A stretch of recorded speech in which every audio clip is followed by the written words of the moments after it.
Prime Minister Keir Starmer has stated that it is time to act and described Russia's move as reckless. Poland had earlier reported that 19 objects entered its territory.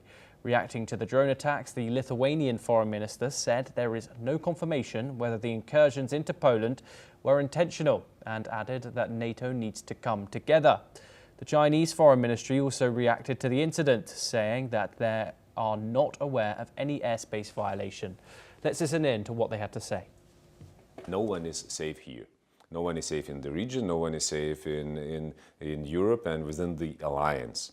Because those incidents are very close to the situations when everything is going to escalate and where everyone will be involved into something that we want to avoid. And the key to avoid that and the key to prevent this from happening is protection and pressure on Russia. This is how we see the situation. Till we don't have the confirmation that there was intentional attacks.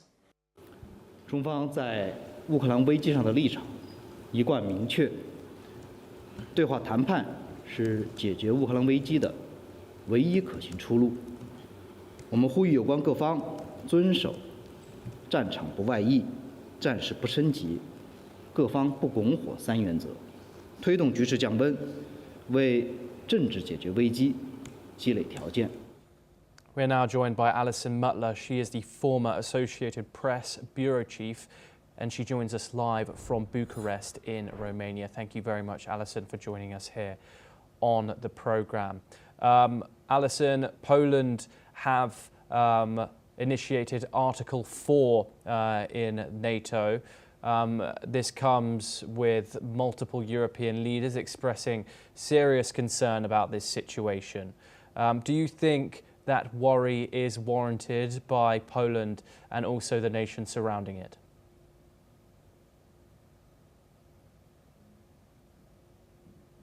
Okay, we seem to have some issues there with our network. Hopefully we will have Alison joining us very briefly.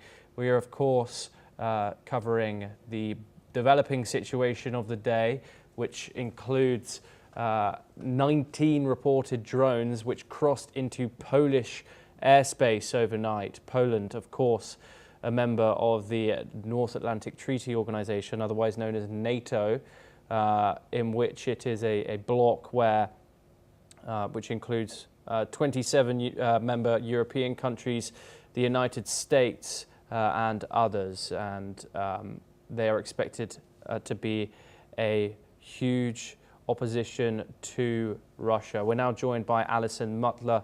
She is the former Associated Bureau Chief, and he joins us live from Bucharest in Romania. Thank you very much for joining us, Alison. Of course, we've seen some huge reactions from many European leaders about these reported 19 drones entering into Polish airspace. Is their reaction warranted? Thank you for having me. My name is Mohammed Osman and I'm from Cairo. I'm an international relations specialist, and I'd be very much obliged to answer your question. No problem. Well, I think that we are looking at an unprecedented escalation when it comes to the Russo-Ukrainian war.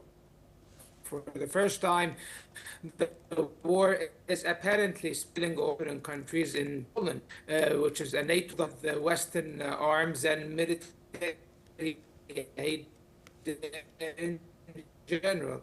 And it seems the scenarios that could be entertained here, maybe this was an accident because today Ukraine was being subjected to a massive drone strike. Hundreds of drones were used, maybe 20 of them strayed into Polish airspace. It's not unheard of. It happened in Romania before, and it happened in Moldova. However, this time the scale of the straying drones was rather unprecedented, and some of them had to be shot down.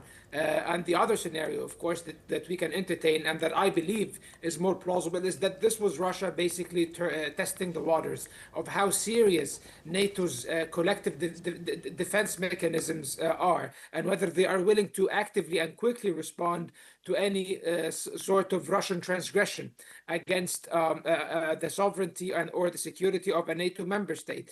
And I think that this happened this morning. Fighter jets from several NATO countries, Romania, Estonia, and others, and the US, of course, scrambled in the air and intercepted some of these drones. This is an indication that the continuation of the Russia-Ukraine war poses a very serious threat, not only to European stability, but to global stability as well.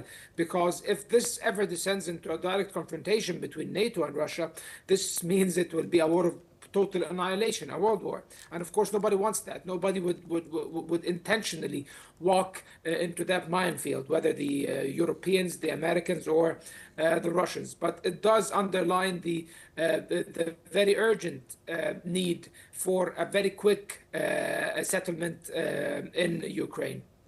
Yes, thank you very much, Mohammed, for giving us your input into that and bringing us some context.